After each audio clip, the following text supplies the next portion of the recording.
This is a test. This station is conducting a test of the emergency broadcast system. This is only a test. James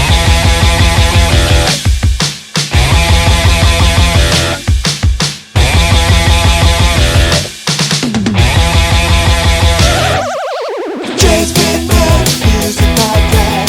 James McMahon Music Podcast. James McMahon Music Podcast. James McMahon Music Podcast. He speaks to the geeks and the musical freaks, but sometimes popular but mostly a freak because he's James McMahon Music Podcast. James McMahon Music Podcast. This concludes this test of the emergency broadcast system. All right, Douglas, it's so nice to speak to you. I've been a fan of your music as long as I remember. I've spent a bit of time with the new record now. I got it probably about an hour ago, so it's quite fresh in my mind. But it was really interesting to sort of read a bit of the backstory that this record, you'd kind of envisaged it like a decade ago. Yeah, I mean, and the initial idea for it came even earlier than that. But yeah, it was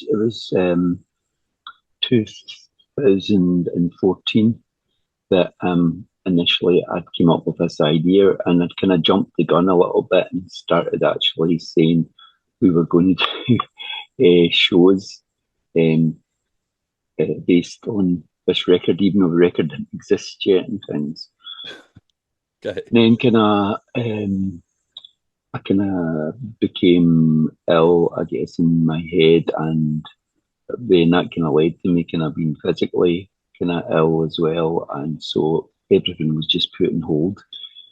And when I was able to, I started making another record with Stewart, which became BMX Bandits forever, and it was like less of a, I guess, conceptual like thing. It was more almost like Stewart encouraging me to come along and going, have you got a new song that we could work on?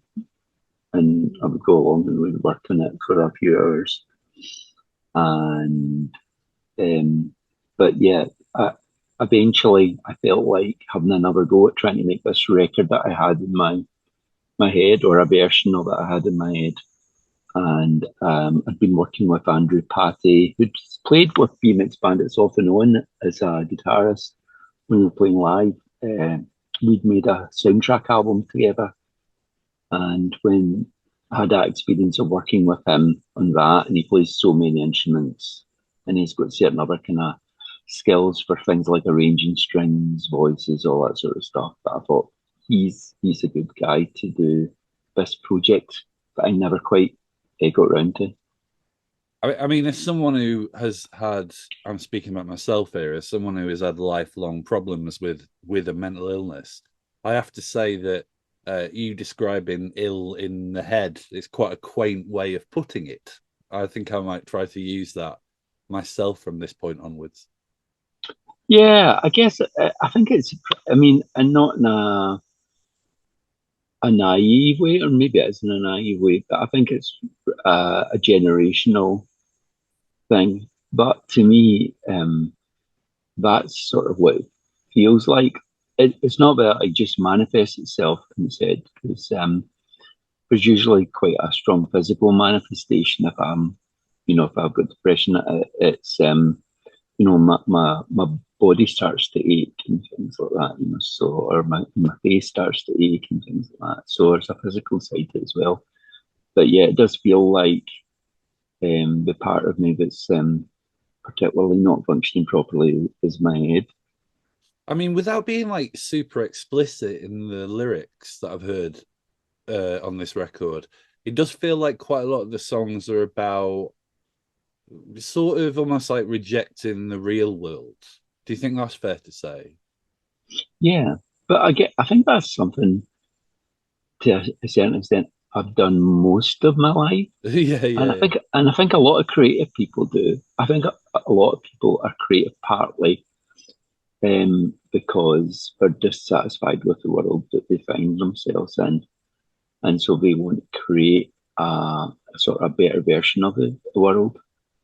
A kind of heightened version that they and their friends can kind of coexist in. It's a little bit like when in I think it was 1985.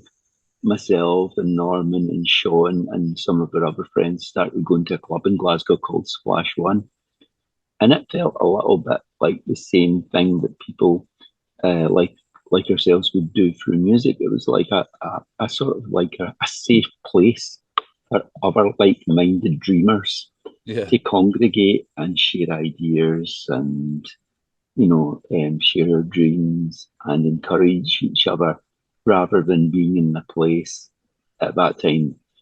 Concerts could be much more confrontational and aggressive kind of places, and nightclubs could be as well, I think, compared to what they ended up being later on. So it was a place where you kind of felt welcome because it felt like almost everybody there were like outsiders or weirdos of one Yeah. type. Yeah. So you were amongst fellow weirdos. I mean, I've always found Glasgow so interesting because there's so much.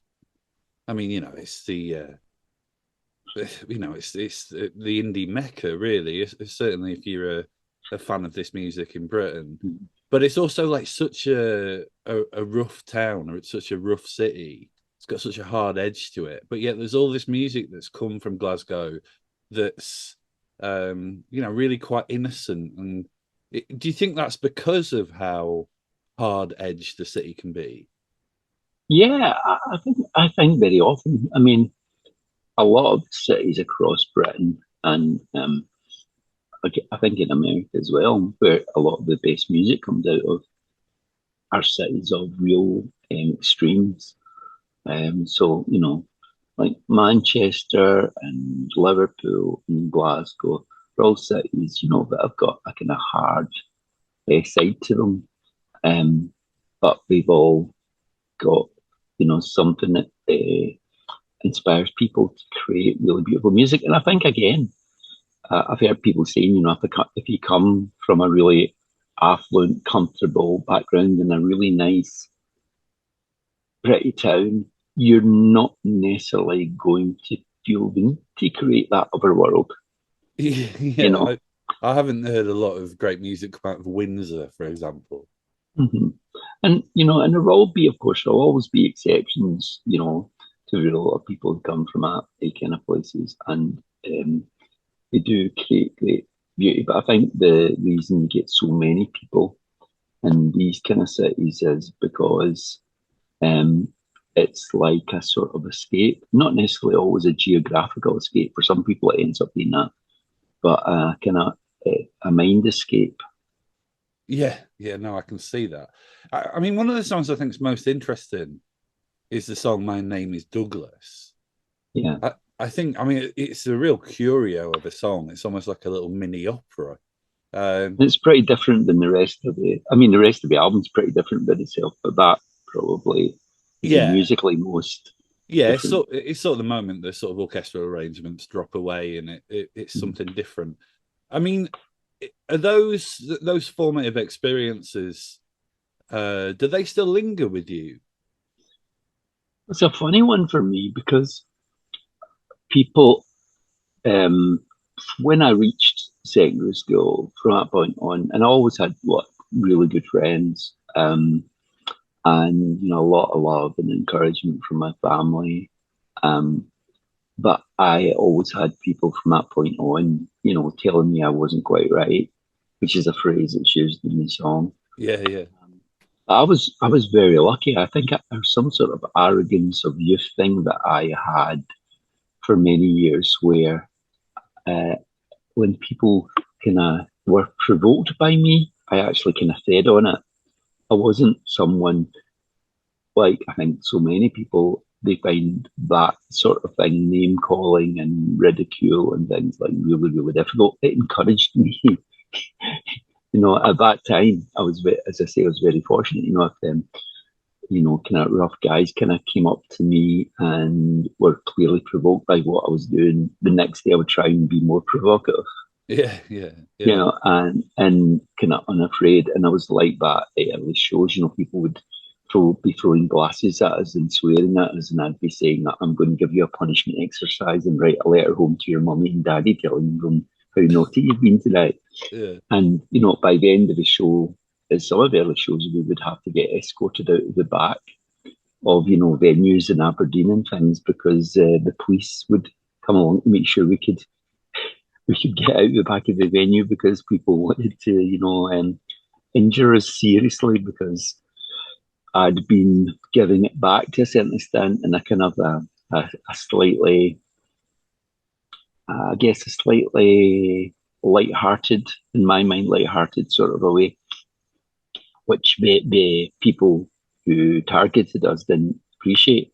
And occasionally, of course, I would actually get a kicking or, hit over the head one time with a metal bar, Jesus. But it's only probably in the last 10, 15 years that I've almost lost that rather misguided feeling of being invulnerable to this sort of stuff. I've lost that kind of thing, and I've also became much more aware of just how much it can affect other people. And I very much always wanted part of this album. That was one of the tracks I had really early on. I wanted it to be a sort of message of, we're all different, but I wanted to have a kind of thing of going, it's actually okay to be in other people's point of view is not quite right, because there's other people who love you and will think that that's why you're you're wonderful and why you're unique and why you're not like all these other terrible people is because you're not quite right in the wider public or certain factions of the wider public's kind of view. And it's not like a really, really earnest song. There's kind of humour in it and things, but I just think if you tackle songs like that sometimes too earnestly, it kind of acts a bit like a repellent. People are a bit like, oh no, this is a bit too.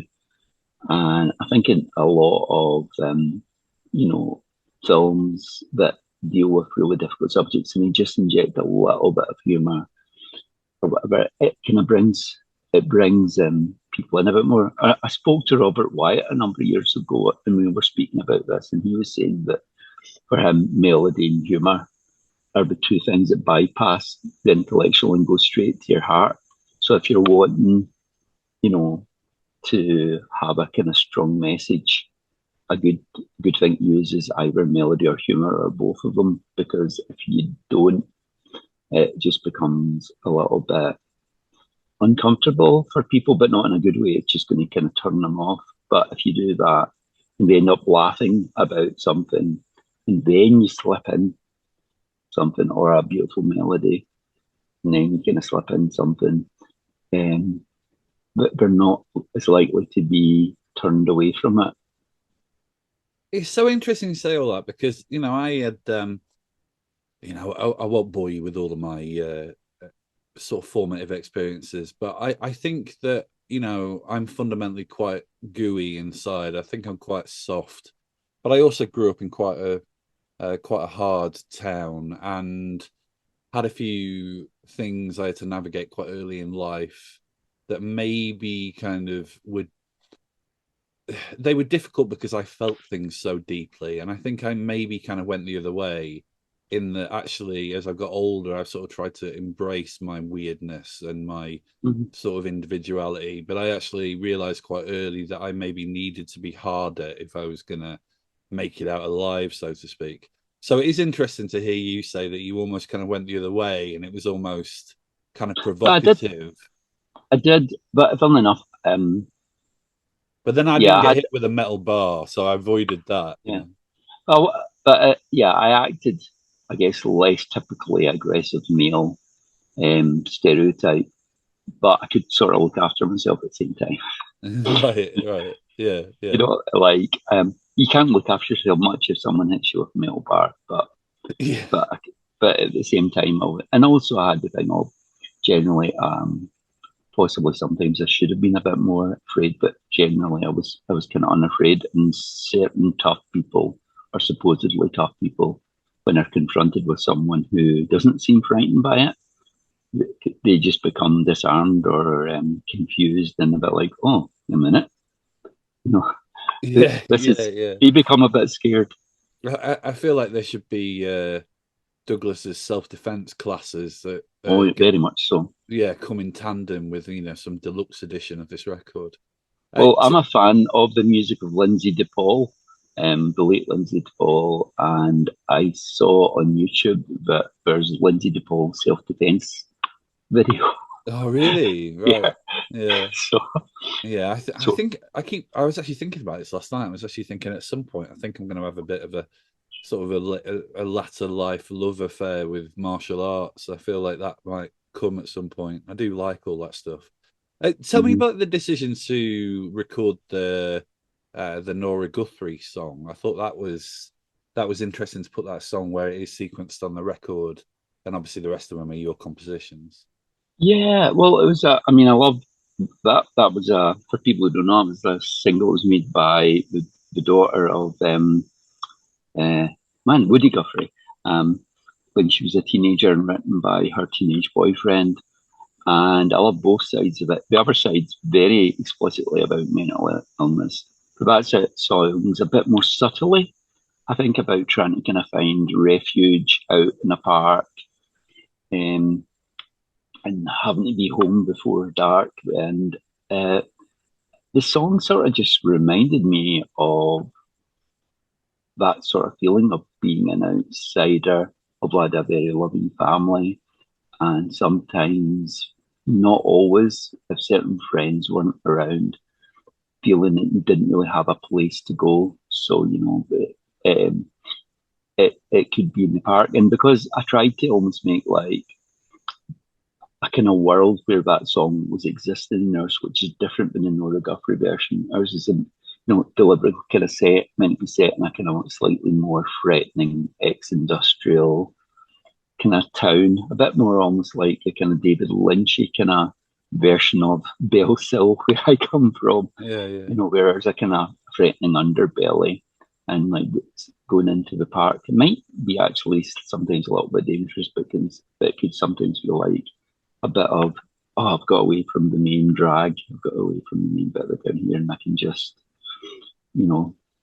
listen to the things in my own head and go away and moan little dreams. And another really interesting song is this song "Cockerel's Waiting." It's got Joe Head from Swell Maps on. I mean, I'm going to need you to explain to the listeners what's going on there, mainly because it's quite out there. Well, as I've said, my main collaborator in this album was Andrew Patty, and Andrew had written the chorus of that song when he was in his teens. Now, he's significantly younger. He wasn't born when the BMX Bandits started, so he's significantly younger than me. So when he was in his teens, I was a proper grown up by that point. They had this kind of song that I think he'd watched The Last Waltz, and they had this chorus for a song, and they kind of brought it to me, and it made me think of a record that it's been a kind of quite big inspiration on BMX Bandits, but not in a kind of overt way. It's the Phil Oakes album, Phil Oakes Greatest Hits, which isn't a Greatest Hits album. That's a strange one because it's not Greatest Hits, it's just called Greatest Hits. Gag. And when he played me that chorus, I was like, can I play you something? And I played them the Phil Oakes track, and I sort of think that that's a kind of ticket to where we could go with this chorus, and a bit Van Dyke Park's kind of travelogue thing, and the idea of bringing in a kind of almost a little kind of lullaby or a kind of campfire lullaby type song that I could imagine in a Laurel and Hardy film like Way Out West near the end, and then it returns to the start of the album as well. There's a kind of reprise of the opening track, and so it was sort of meant to be the idea of this album partly is that these dreamers are on the run and they travel through all these different worlds. And in the opening track, there's a kind of almost like a chase sequence where in my head I can hear them, running across hills and valleys and sleeping on a beach and all that sort of thing. And for Cockles Waiting again, that was sort of meant to be putting these two outsiders into this slightly a version of the Wild West, or a version of the West that doesn't actually necessarily exist, and maybe never really existed. It only exists in the world of Mark Twain and Gene Autry, kind of cowboy songs and stuff like that. And I've always found a kind of romance. I mean, it's one of my big heroes, I guess, is Brian Wilson, and I think he's always found a romance in that kind of material as well. So again, it's just putting us into this world, and then there's the thing of always be ready to run. So it's like we're in this thing, and then it's always be ready to run, run, run, run, like almost like an alarms went off. And that was, funnily enough, a half-remembered version of the film Logan's Run in my head, which has like Michael York and Jenny Agutter as these two lovers disappearing, trying to hide from this very oppressive, modern, futuristic society. And there's times when they actually get outside and, they're sleeping in these kind of idyllic, natural surroundings. But we've always got to be ready to run, run, run, run. Do you know what? I've got brothers. I've got half brothers who are a lot older than me, and I inherited a load of their annuals when I was a kid. So I was like reading about, I was reading about TV that I didn't see, because it was like TV that would be in their sort of boys' own annuals. And you just explained Logan's Run to me there. I've never seen an episode, but I feel like a lot of things make sense from the articles about the TV show I'd never seen from my childhood. I know. Well, I've only ever seen the movie version. I never watched the TV version because the TV show didn't have Jamie Agutter, so I was out. Right. Yeah. You mentioned Dreamers on the Run, the first song. It's quite there's a lot going on in that song, but also, and you've talked a bit about it, but it's interesting opening with it's almost like, sorry to sort of reference Norman, but it's a little bit like on Bandwagon-esque when they open with the concept, which is like so much longer than every other song on the record. But it does set the scene for what's to come, really. Yeah, but that was my instinct, and we would open with that as soon as because that was the first song that I came up with in my head. And then, when I brought it to Andrew, we came up with the chase sequence, which was kind of based around the melody that he had, the kind of and yeah, it was. At first, we were going, should we put Setting Sun On, which is quite a kind of catchy pop moment? Should we put this first? And then we were like, no, let's just actually go for it.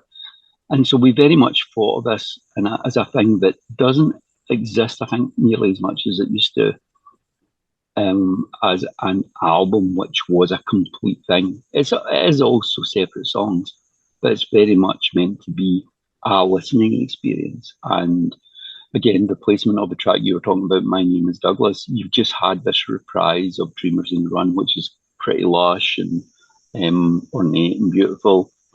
And then the next thing you've got this up, up, up, up, up, up, up. Who is that weirdo? Yeah. And I like that idea. I sort of hope when people first listen, they will be like, what?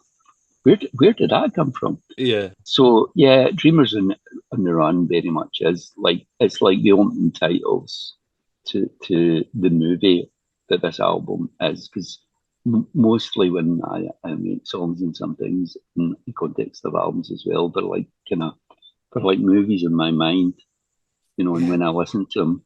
Yeah, it's funny. I just spoke to a musician on the episode that's coming out just before this. It would have been the last episode.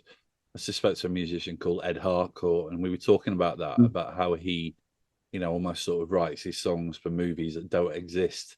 It kind of begs the question. I mean, do you want to make this record into a movie? I feel like I want to watch it.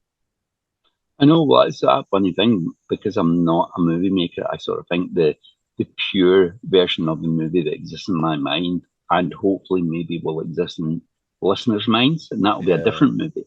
yeah, All of those like movies of the mind might end up being purer than an actual movie that I could make. You know, it's like when they made a movie, or it wasn't the Beatles that did, but when the Bee Gees made a movie of Sergeant Pepper's, it didn't suddenly elevate Sergeant Pepper's to a great art form. You yeah. know, the little movie scenes and things that were created by the original songs, just in people's minds by listening, were always going to be stronger. But yeah, it was an amazing time when, as I say, Andrew and I got to write the music for a movie, because that was always a big ambition in me. And you know, I think my earliest real big memory of music was the theme tune to The Adventures of Robinson Crusoe. Right. And that was shown during the moon landing kind of times when they were having breaks from the coverage of the moon landing in 1969. We would have breaks and they would show The Adventures of Robinson Crusoe. And I was really pretty young then, but that music had a real big thing. And when I listen to it now, I go, I can hear bits of Pet Sounds in here. I can hear bits of Serge Gainsbourg. I can hear bits of, you know, not things that I think they deliberately were putting into the Robinson Crusoe, but it's almost like that soundtrack music has became like a template for so much that I went on to, you know, discover and love later in life. I really do feel like if you are creative, and I do believe that everyone is creative, I just feel like some people have the sort of the confidence to express it more or the opportunity. But I do feel like so much of being creative is like trying to serve the person you were when you were a child. Mm.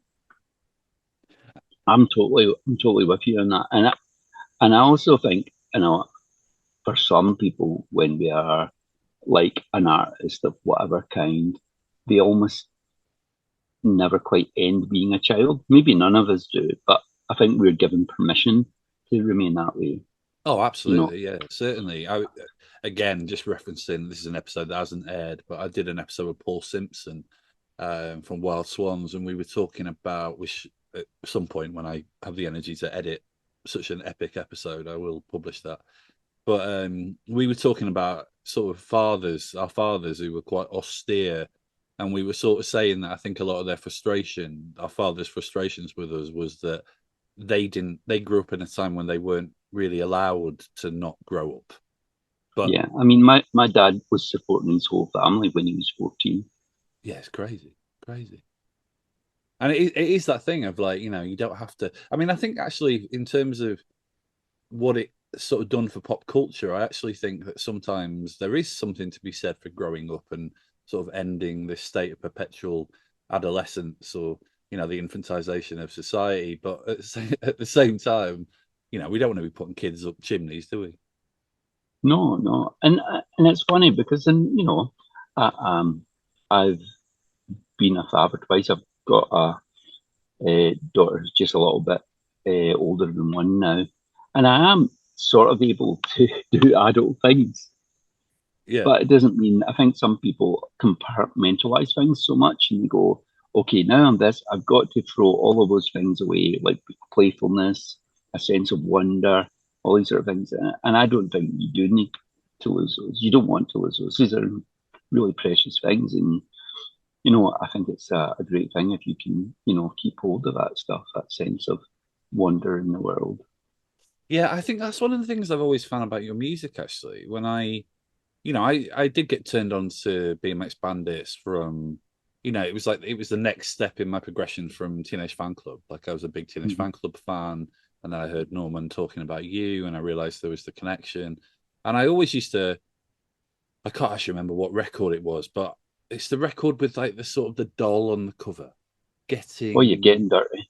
yeah, that was my big record at university, and you know, I was in Sunderland and it was, you know, again, a hard town.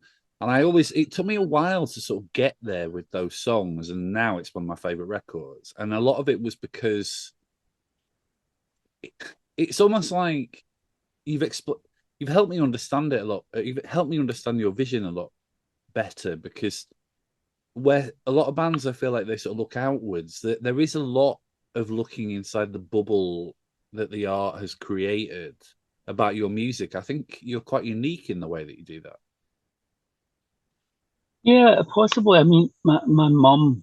used to, I really loving drinks, and my mum used to always sort of say to me, Douglas, you think too much, you know, Yeah. because even as a like preteen, I would be kind of going, but what if this person thinks that I was actually trying to say this, but I was actually trying to say something nice to them and blah blah. And she's, why are you worried about this, you know?